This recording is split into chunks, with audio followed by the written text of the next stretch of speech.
Rajput tutorial के online platform पे आपका स्वागत है। आज हम हिंदी विषय के अंतर्गत स्वरनाम की एक बेसिक जानकारी लेंगे। चलिए शुरू करते हैं। देखिए पहले क्या है, देखिए हमारा टॉपिक क्या है, सर्वनाम। देखिए इसमें क्या है, रीता एक अच्छी लड़की है। रीता प्रतिदिन विद्यालय जाती है। रीता के अध्यापकों की आज्ञा का पालन करती है। रीता घर आकर रीता का गृह कार्य पूर्ण करती है। रीता की मम्मी का आदर करती है। देखिए यहाँ पे रीता शब्द कई बार आ रहा है। उपरोक्त पंक्तियों में रीता शब्द प्रत्येक वाक्य के आरंभ में बार बार प्रयुक्त किया गया है, जो बोलने और सुनने में अच्छा प्रतीत नहीं हो रहा है।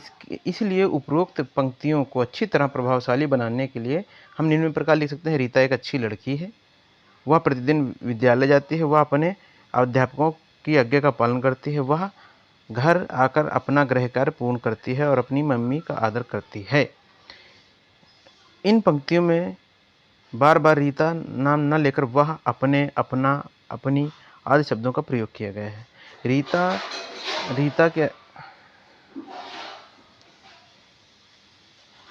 रीता के स्थान पर प्रयोग किए जाने वह, अपने, अपना और अपनी शब्द सर्वनाम हैं, जिससे वाक्य अच्छे और प्रभावशाली बन गए हैं।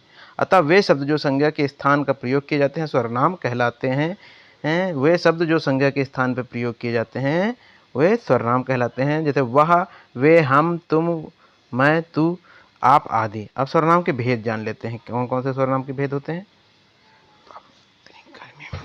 सर्वनाम के कौन कौन से भेद होते हैं। सर्वनाम के मुख्यतः कितने भेद होते हैं। 6 प्रकार के होते हैं। पुरुषवाचक सर्वनाम, निश्चयवाचक सर्वनाम, अनिश्चयवाचक सर्वनाम, प्रश्नवाचक सर्वनाम, निजवाचक सर्वनाम, संबंधवाचक सर्वनाम।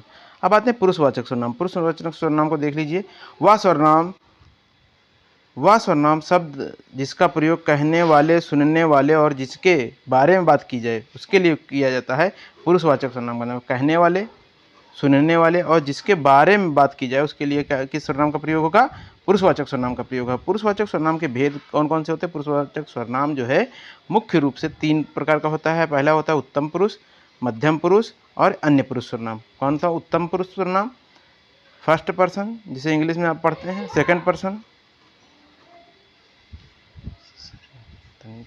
उसको देखते हैं क्या है। वह सर्वनाम जिसका प्रयोग बोलने वाले के लिए किया जाता है, बोलने वाला अपने स्वयं के लिए करता है, बोलने वाला अपने स्वयं के लिए करता है, उसे उत्तम पुरुष सर्वनाम कहते हैं। जैसे मैं, हम, हमारा आदि क्या हैं, ये उत्तम पुरुष सर्वनाम है। अब आता है मध्यम पुरुष सर्वनाम। मध्यम पुरुष सर्वनाम के बारे में, वह सर्वनाम शब्द जिसके प्रयोग बात को सुनने वाले के लिए, पहले के वाले में क्या था, बोलने वाला वक्ता जो था, अब ये सुनने वाला जो श्रोता है उसके लिए प्रयोग किया जाता है, मध्यम पुरुष सर्वनाम कहलाता है। जैसे तुम, तू, तुम्हें, तुम्हारा आदि, इसके लिए क्या होता है, मध्यम पुरुष सर्वनाम होता है। अब आता है अन्य पुरुष सर्वनाम। वह सर्वनाम शब्द जिसका प्रयोग बोलने वाला अपने और सुनने वाले के अतिरिक्त किसी अन्य व्यक्ति के लिए जाता है। मतलब ना बोलने वाले के लिए ना सुनने वाले के, उस व्यक्ति के लिए, मतलब किसी दूसरे, इन दोनों को छोड़ किसी अन्य पुरुष के लिए किया जाता है, तो उसको क्या कहते हैं, अन्य पुरुष सर्वनाम कहते हैं। जैसे वह, वे, उसे और उन्हें आदि। अब आते हैं नेक्स्ट, देखते हैं क्या है वाचक सर्वनाम। निश्चयवाचक सर्वनाम वे सर्वनाम शब्द जिनके द्वारा किसी पास अथवा दूर की वस्तु या व्यक्ति की ओर निश्चयपूर्वक संकेत किया जाता है, निश्चयवाचक सर्वनाम कहलाते हैं। जैसे कि वह बाजार जा रहा है, तुम खाना खा रहे हो, तो इन वाक्यों में तुम और वह निश्चयवाचक सर्वनाम हैं।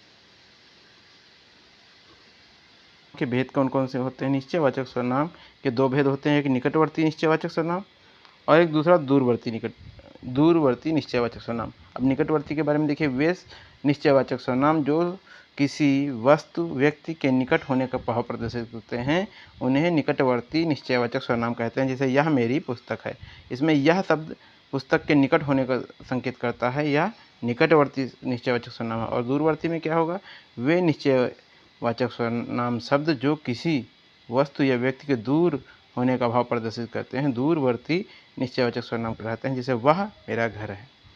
अब उपरोक्त वाक्य में वह शब्द दूर होने का संकेत दे रहा है, तो वह दूरवर्ती निश्चयवाचक सर्वनाम हुआ। अब आते हैं अनिश्चयवाचक सर्वनाम को देखते हैं। इनडेफिनाइट प्रोनाउन वे सर्वनाम शब्द जिनके द्वारा किसी निश्चित व्यक्ति या वस्तु का बोध नहीं होता है, वो अनिश्चयवाचक सर्वनाम कहलाते हैं। जैसे दूध में कुछ गिर गया है, कुछ गिर गया है, कुछ के बारे में हम नहीं जान रहे हैं कि क्या है, क्या गिरा है। और कोई वहाँ जा रहा है, कोई जा रहा है यानी कि उसके बारे में कोई निश्चय नहीं, क्या कौन जा रहा है नहीं पता है हमें। तो उपरोक्त वाक्य में कुछ और कोई शब्द किसी निश्चित वस्तु या व्यक्ति का बोध नहीं कराते हैं। ये क्या है? ये अनिश्चयवाचक सर्वनाम है। आगे देख लेते हैं प्रश्नवाचक सर्वनाम आता है। प्रश्नवाचक सर्वनाम जैसा कि नाम से ही लग रहा है कि वे सर्वनाम शब्द जिनका प्रयोग प्रश्न पूछने के लिए किया जाता है प्रश्नवाचक सर्वनाम कहलाते हैं। वह क्या कर रहा है?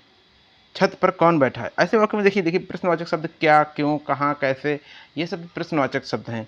और इनसे जो इनका प्रयोग जब किया जाता है तो वे क्या कहलाते हैं? प्रश्नवाचक सर्वनाम कहलाते हैं। मतलब ऐसे वक्त जब संज्ञा के स्थान पर प्रयोग किए जाएंगे तो क्या कहलाएंगे? प्रश्नवाचक सर्वनाम कहलाएंगे। जैसे उपयुक्त में क्या और कौन शब्दों का प्रयोग किसके लिए? प्रश्न पूछने के लिए किया गया है, तो ये कौन से सर्वनाम हुए?